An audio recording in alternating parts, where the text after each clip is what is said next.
afternoon. Good afternoon. Let's just jump right in. There was a man who gave a speech to a rather large audience. After the talk, another man came up to him and said, "Has anyone ever told you what a wonderful speaker you are?" But the man was all puffed up with pride. He said, "Why, no one's ever told me what a wonderful speaker I am." The other man said, "Then why do you do it?" See, that's something you will probably never hear in Toastmasters. It's something you never want to hear outside Toastmasters. What I want to share with you today is the difference between speaking inside Toastmasters and outside Toastmasters, and there is quite a difference. And then I want to share with you ideas so that you could create a talk that you could take outside Toastmasters that is focused, formatted, flexible, and if you do it right, for a fee. Now, the way I'm going to do this, first I'm going to talk about the difference between speaking inside and outside, and then I'm going to, excuse me, I lost my train of thought already. That's all right. I was just so thrilled that you're showing me. And what I'm going to do after that is I'm going to give you an actual 20-minute keynote that I give to service organizations for free, but that leads to a lot of paid talks later. And then when I'm done with that talk, then we'll just break it down into what I did, how I did, why I did it, so that you can construct your own keynote. And again, make it focused, flexible, formatted, and for a fee. Now, first I'm going to talk about the difference between speaking inside Toastmasters and outside Toastmasters. Now, inside Toastmasters, what we focus on are the mechanics. We talk about the voice, the use of the speaking area, vocal variety, pauses, all those things that make a good talk, a good speech. Now, we don't focus on the content very much. I mean, it has to make sense and be logical, but if you want to talk about your latest fishing trip or your dog's trip to the groomers, we'll listen to it, right? We don't care what the content is. We're just here to help you improve your mechanics. Outside Toastmasters, they don't care about the mechanics. No one's ever going to come up to you after a talk and say, "Wow, what vocal variety." Those pauses, oh, I was breathless. They don't care. Now, the mechanics help you deliver your message more effectively. And although they'll experience the mechanics, they won't pay attention to them. The only thing they focus on is them. And I'm sure you've heard this before, the radio station that all of your audience tunes into is WIIFM. What's in it for me? That's what they focus on. Now, before I get into the keynote that I'm going to give you, I want to talk about the importance of an introduction. Now, you heard the introduction that I wrote for Art to deliver. You delivered it so well, Art. Thank you so much. No charge. No charge. But the idea of an introduction is just to add credibility to you, and the audience is thinking, why should I listen to you talk about this subject? So you notice that in that introduction wasn't anything about my schooling, any degrees I have, wasn't about my wife, my kids, my grandkids, my dog. You know, leave all that stuff out. Just enough stuff to add credibility. And did you get that idea from the introduction I gave you? Now that introduction, of course, was geared towards Toastmasters for this talk. I want to establish my credibility or my credentials of public speaking. Here's the introduction that I use when I go to service organizations, because they don't care about Toastmasters necessarily. So I'm just going to read it myself. It is a little bit longer, but it gives, again, I'm establishing myself as a successful business person with experience in leadership so that I can talk to them about leadership. And the talk is based on personal leadership. Terry Mayfield failed in his first 2 years in sales. Then he developed a system that allowed his sales to grow by more than 1,500% in 5 years. He went on to become a straight commission salesperson for over 23 years. Repeat customers were essential to survival, which called for a focus on relationships, customer service, and partnerships. For 12 years, he served in a leadership role as training manager and VP of sales, where he developed the selling through service and created the perfect customer programs. As a professional speaker since 1994, Terry has presented more than 1,300 keynotes, workshops, and seminars using real-life examples with extensive research in the fields of leadership, management, sales, customer service, and personal performance. He's the author of 2 books and several audio programs and has many articles published. Today, he runs a $30 million division of Aurora, one of the largest packaging companies in the world. This afternoon, he's going to present to you the basic traits of a leader based on Stephen Covey's 7 habits. Please welcome Terry Mayfield. Good afternoon again. I want you to imagine right now that we're standing in the middle of a bustling office place.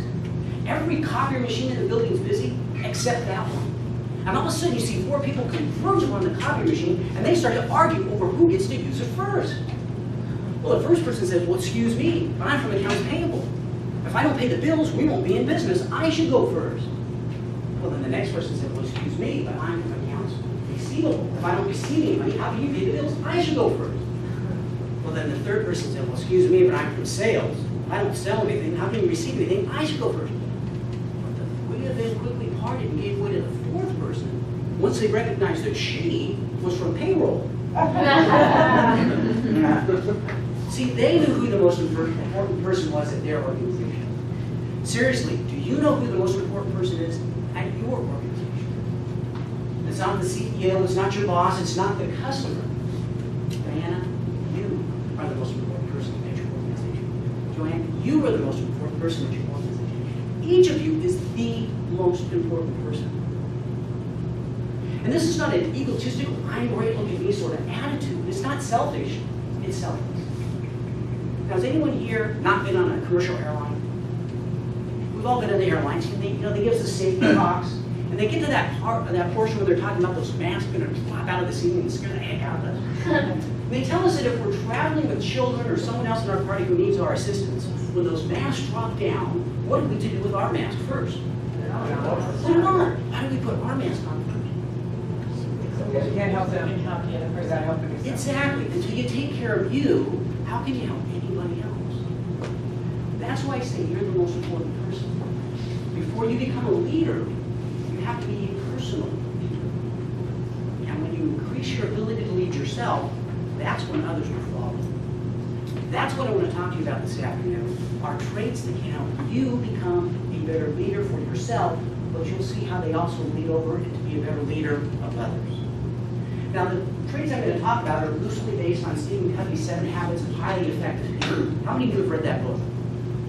Excellent, good. And this is the 25th anniversary of it. It's been out 25 years. Sold more than 25 million copies. It's the type of book that you don't buy and read. It's the type of book that you buy and study. So for those of you who haven't, I encourage you to read it again. I've read it many times and I still get new insights in it. So that's where we're going to start. Now, in order, again, to achieve personal leadership success, the first idea I'm going to talk about is one that you've heard this term before, and Covey even says he didn't coin it. It's called win-win. And what Covey was talking about is when 2 people interact with each other, at the end of the interaction, when they go away from each other, they both feel good enough about what happened that in the future they'll interact with that person again, or at least refer them to somebody else. In other words, they both feel they got something out of it. They both got a win. Hence the term win-win. Now, to give an example of this, we usually consider negotiations, where we want to have a win-win in negotiations, right? But negotiations isn't just haggling over money. I mean, have you ever had to negotiate with your boss for time off? I mean, I know when my daughters became teenagers, I really had to learn how to negotiate.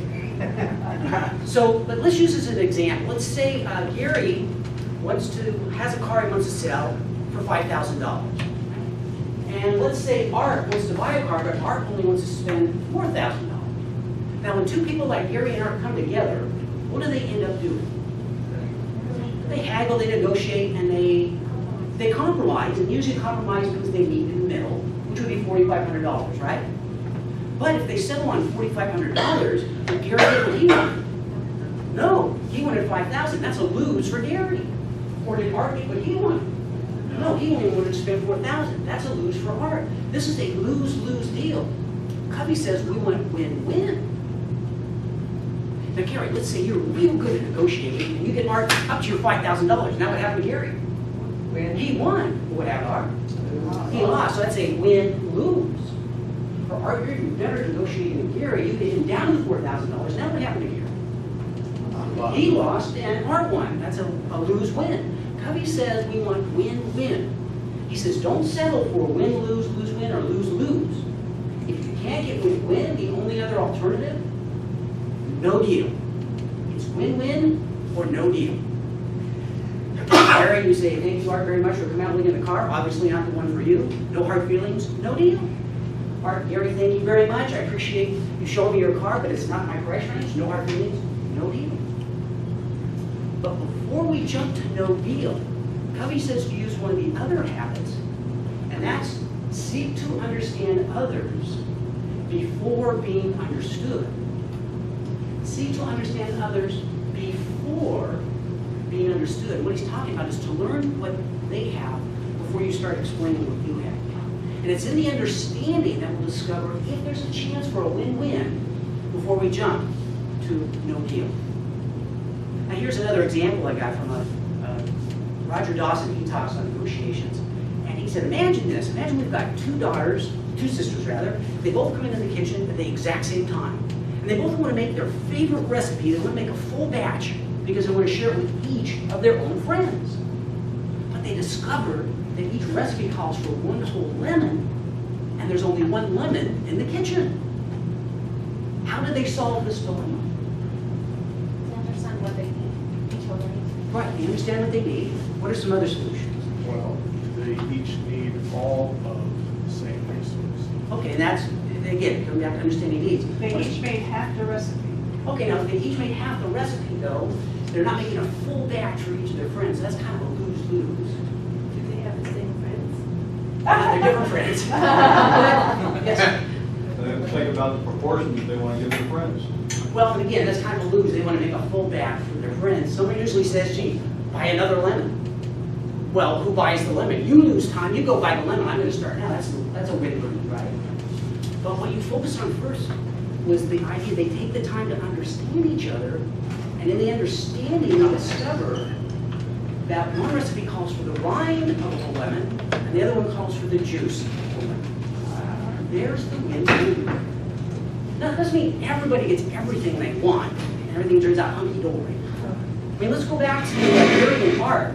Let's say that they did agree on $4,500, but in the understanding, Art heard Gary mention that he just put tires on it, he did a lot of maintenance on it, it's ready to go. And Art's thinking, wow, I'm not going to do any maintenance on this for at least maybe a year. He feels good about going up to $4,500, he's won. Or Gary's thinking, boy, if I don't sell this to Art today, I'm going to have to make those insurance payments again, and I don't want to do that.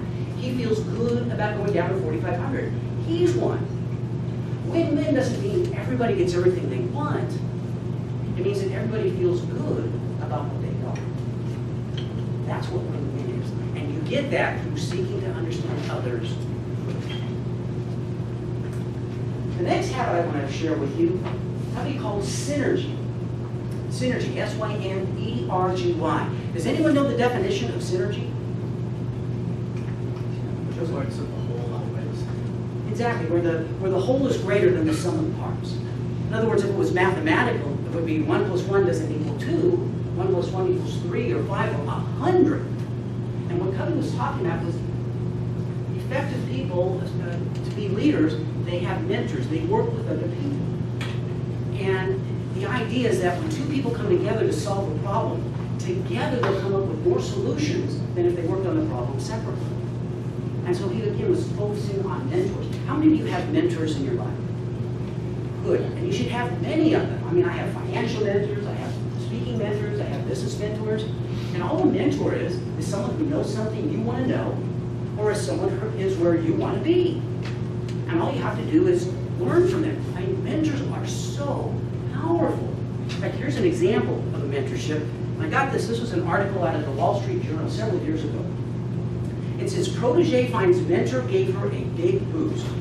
It says, in 1987, Anne Lynn O'Brien took a $45,000 a year secretarial job serving Gerard Roche, the top CEO hunter for Heidrick & Struggles International, a major executive search firm. Rising rapidly under his tutelage, she became the firm's first female executive assistant to advance to partner. Ms. O'Brien, 46 years old, now makes an estimated $1 million a year as a senior partner and co-head of Heidrick's global consumer products practice in New York. And the article goes on to attribute her association with Mr. Roche for her getting to that $1 million salary. I've been trying to get a hold of Mr. Roche. I mean, wouldn't you want to? He knows something that we'd like to know. But sometimes you have to understand when you find a mentor, It's not that you go up and say, hey, Sean, I just want to learn everything you know. I want to suck out your brains. It's not a one-way street. You've got to find some way to give back. And when I started sales with this one company, I identified the top 5 salespeople who were where I wanted to be and do something I wanted to know. I said, hey, I'll take you out to lunch if you can share ideas with me. All of them agreed. 40 of them paid for the lunch. Then back at sales meetings, I'd say, hey, I'll carry your stuff down to the car if I can ask you questions along the way. And they all agreed to that. So you kind of find people. But the other thing too, don't be afraid to approach people. I mean, sometimes we see someone and oh gosh, they're up in that pedestal.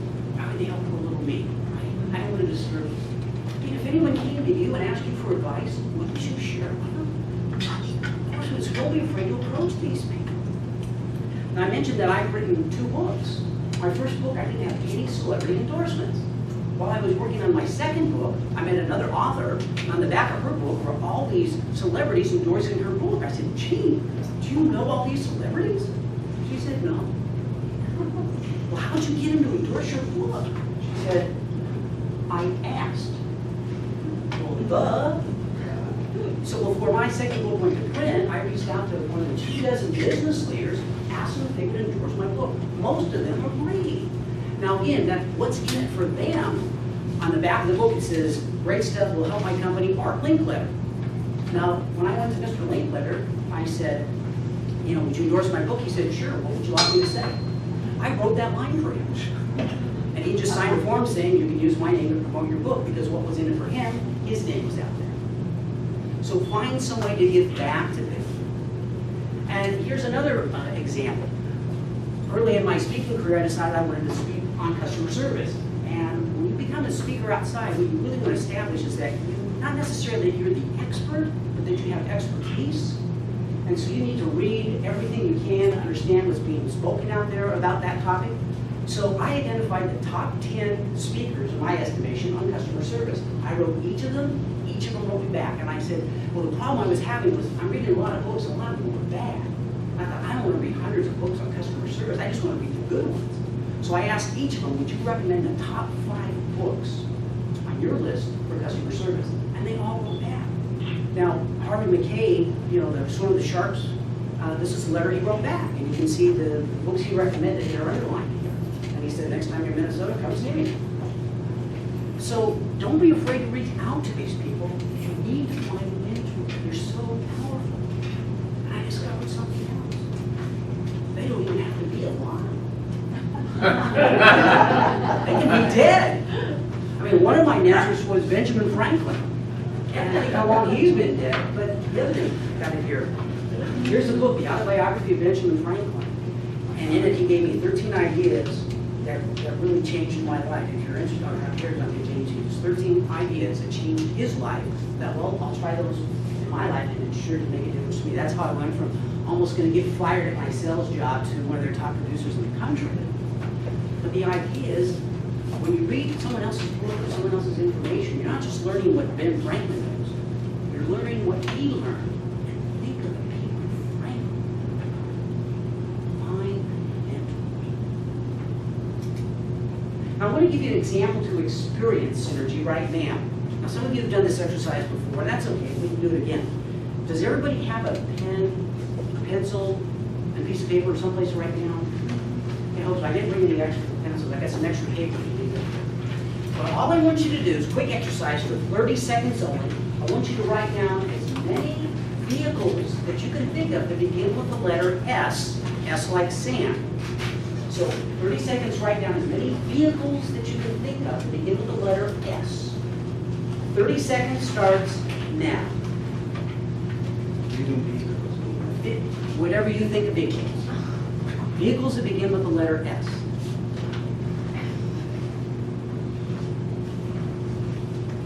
Some of you are experiencing the eternity of 30 seconds.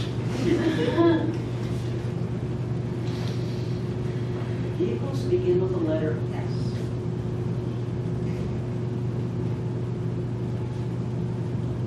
Five more seconds.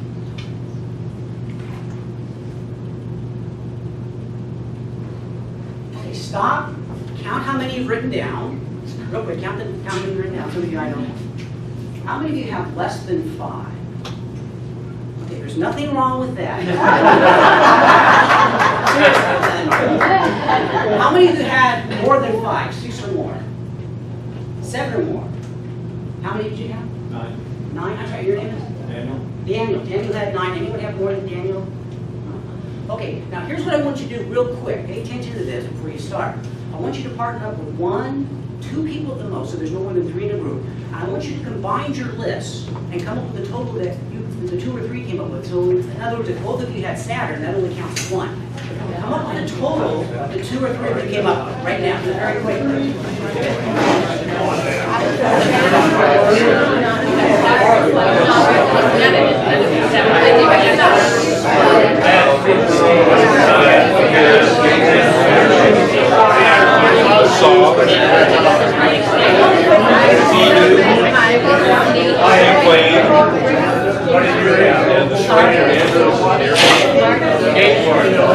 Yeah, you're right.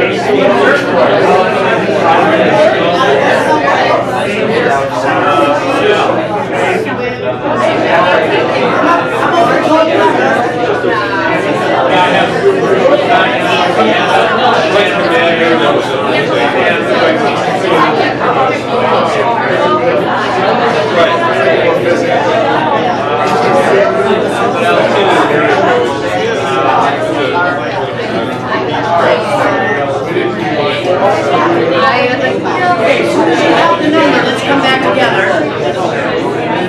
As soon as you have a number, let's come back together. I did this before, so I haven't. Okay, let's come back together. Let's come back together as a group. Now, so you should have a total. Jordana and Daniel, how many did you guys, you got a total of what you guys came up with there?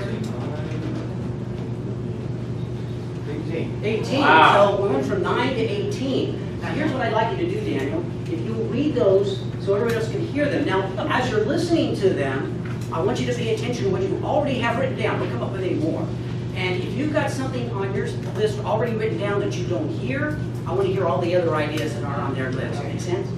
Okay, Daniel, go ahead and read them out slowly. Okay. Saab, Silverado, Suzuki, Saturn, Sahara, Scion, Sedona, Sedan, Spirit,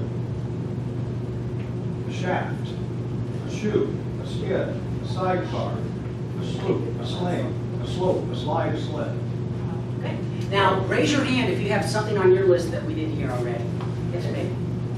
Subaru, Central, Suburban, and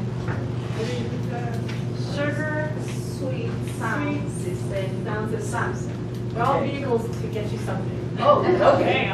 Very, very good. Skylark, Submarine, Sailboat, Stagecoach, and Okay, Joseph, space shuttle. Oh, great. Yes. Skis. Skis. Joanne? A swing and a sandwich. Yes. Sterling, Sebring, Sonora. Anybody, anything else? Stingray. What's that? Skateboard. Skateboard. Anything else on your list? You said of vehicles, it didn't have to be a car. I put speech and smartness. Okay, switch to smartness. Okay, and what's up surfboard? Yeah, I'm gonna add one, 747. Doesn't that lead to a whole bunch of S's? Okay, now here's what happened. So we came up with 23 more, and as we were talking, we weren't even thinking of even more. So no one person came up with more than 9. That was Daniel. Then when they combined it, we got 18. I'm not good at math. What's 18 plus 23? 41. 41. We came with 41. That's an example of synergy. So you think, well, gosh, you know, I'm the boss, I'm the leader, I'm in charge. I want to go with my 9 ideas because I know more than anybody else. Would you rather have 9 ideas or 31 ideas to consider? And then the other thing here, too, is people say, well, what's a vehicle? And some things are a little far out there. It doesn't matter. You want to brainstorm, dump all the ideas. You can get rid of the ones that you didn't want. I mean, I had one, well, you got pretty creative. One said a savings account. It's a vehicle for increasing your wealth, right? So, again, be creative. But the idea, don't just depend upon yourself. That's what mentors will do. The synergy of 2 people coming together, they'll come up with more solutions than if they worked on it alone. You just experienced that. So now you've got 3 ideas that we talked about today on how to increase your ability to be a better leader for yourself, and that certainly will translate into a better leader for others. So thank you very much for your time today.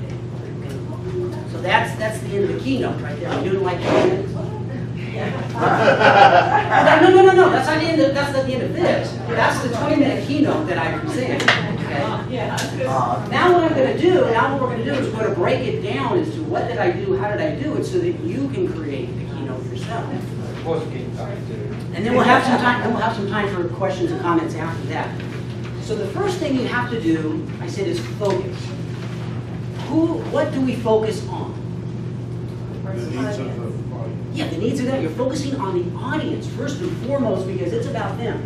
I had a coach, the best coach, speaking coach I had. Her name was Connie Amber. And she always talked about the you attitude. She said, you gotta make sure it's not about you, the speaker. It's about you, and I'm talking about you and you and you.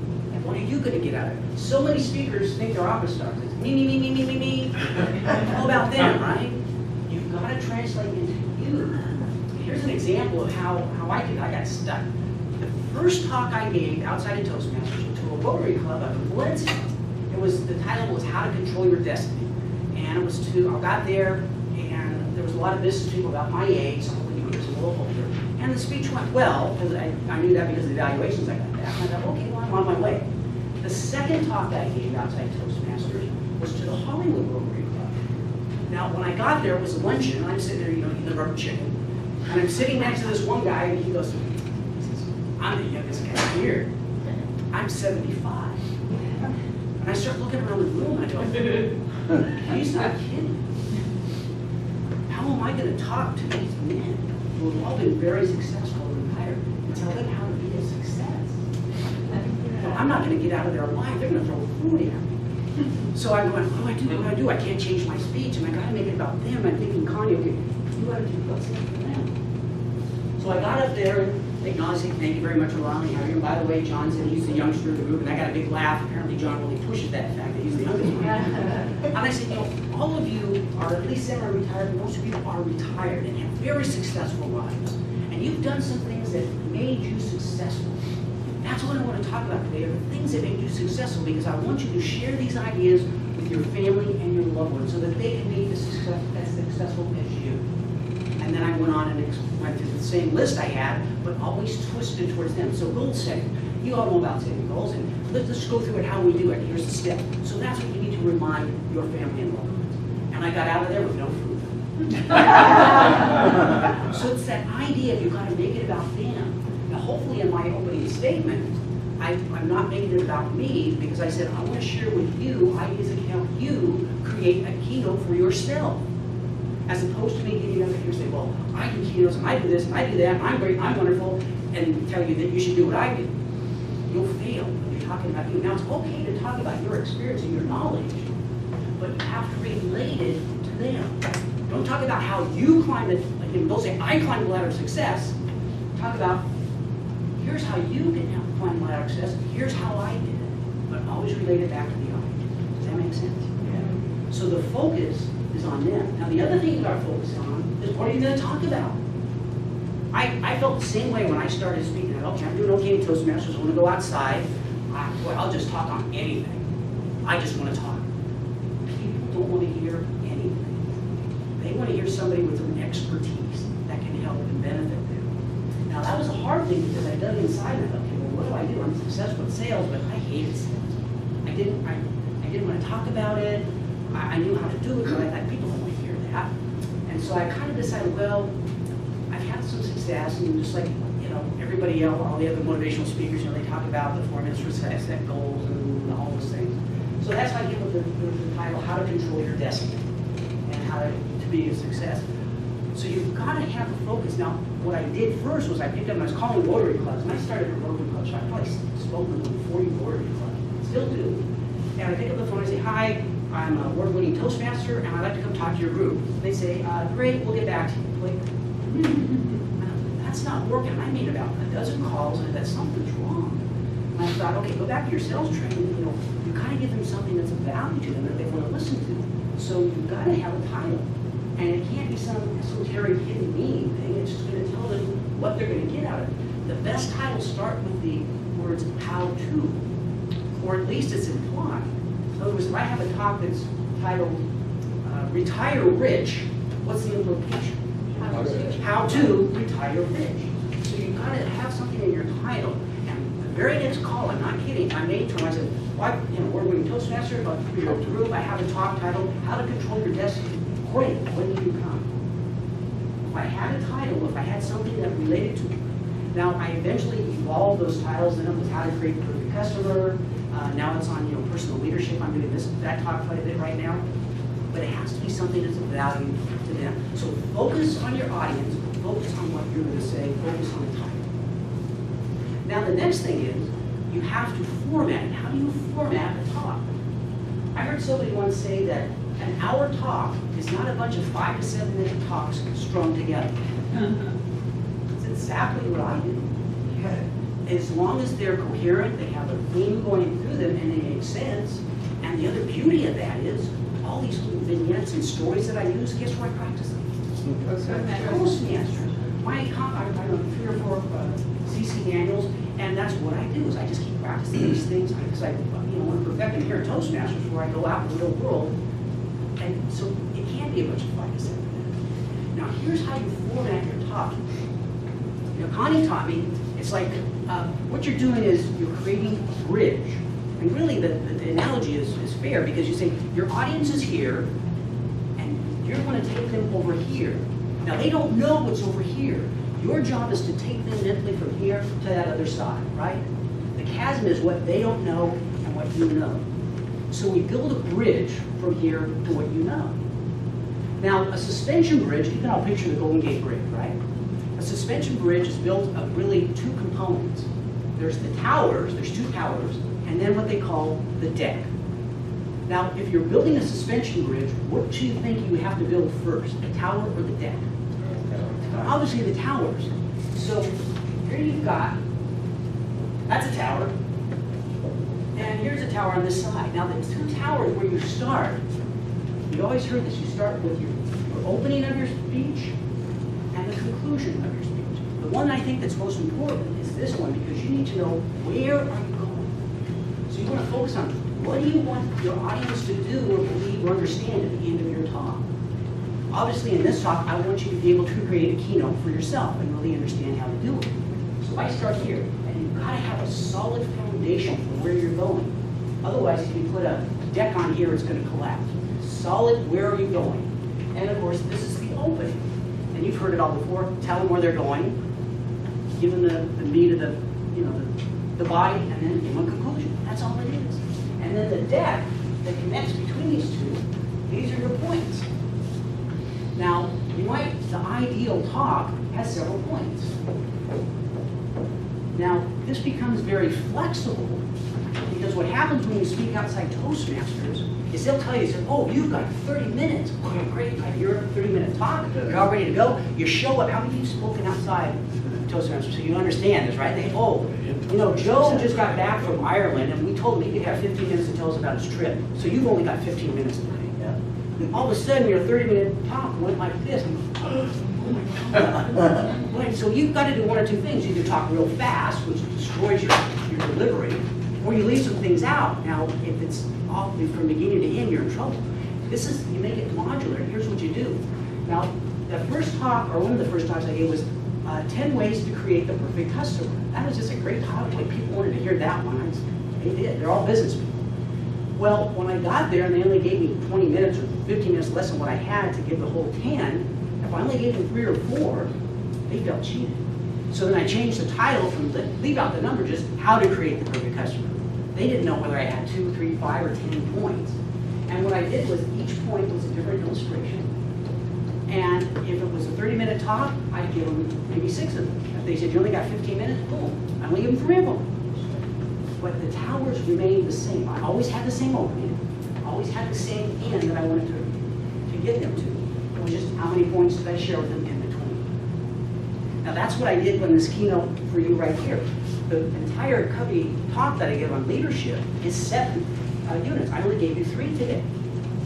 And the idea, now what I would say in that talk, I would say, hey, I'm sorry I don't have enough time to share all 7 ideas with you. If you belong to an organization or a company that has a budget and you have an hour, please talk to me because I'd be glad to present all 7 ideas to you. Now, when I'm doing an hour, I'm going to charge you for that.